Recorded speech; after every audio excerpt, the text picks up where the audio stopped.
नन्हे मुन्ने बच्चे, तेरी मुट्ठी में क्या है? मुट्ठी में है तकदीर हमारी, हमने किस्मत को बस में किया है।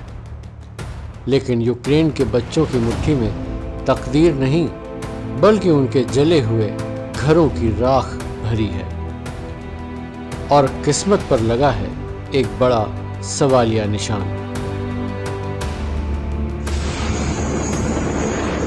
यूक्रेन में जारी जंग की भयानक लपटों में मासूम बचपन झुलस रहा है। इस बच्चे को देखिए, इसे अपने पिता से बिछड़ना पड़ रहा है। हालात के हाथों मजबूर पिता अपने बेटे को खुद से दूर भेज रहा है ताकि कम से कम उसका बेटा तो सलामत रहे।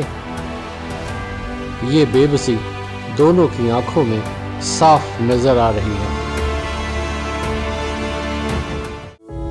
कहीं किसी बच्चे की मां खो गई है, तो कहीं कोई उदास बेटा आंखों में आंसू भरकर अपने डैडी के आने का इंतजार कर रहा है। Папу оставили в Киеве.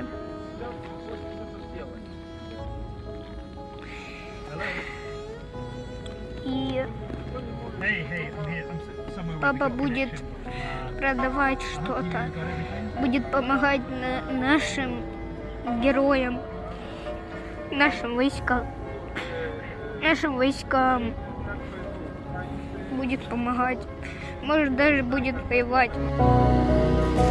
खेल खिलौने बिखरे पड़े हैं, अब इन्हें खेलने वाला कोई नहीं है।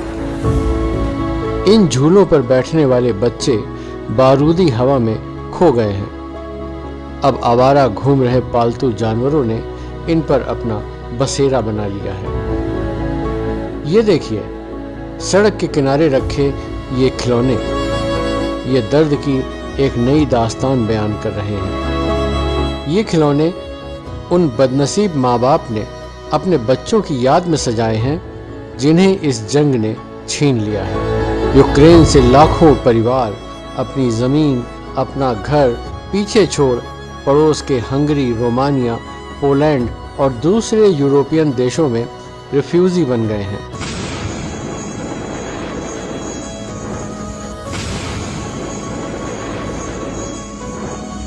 लेकिन अब भी करोड़ों परिवार यूक्रेन में ही फंसे हैं।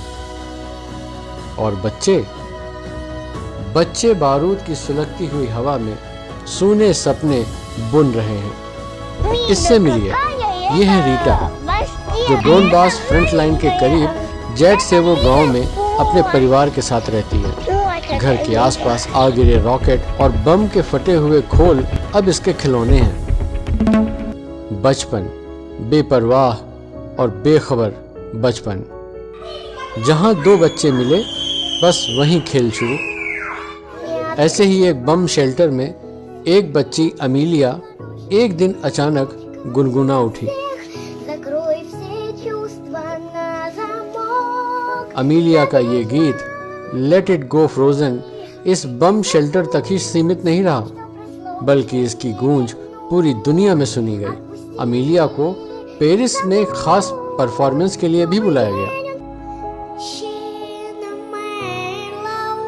यूक्रेन के बम शेल्टर में गूंजी अमीलिया की आवाज अब जंग के खिलाफ पीड़ित मानवता की पुकार बन गई है।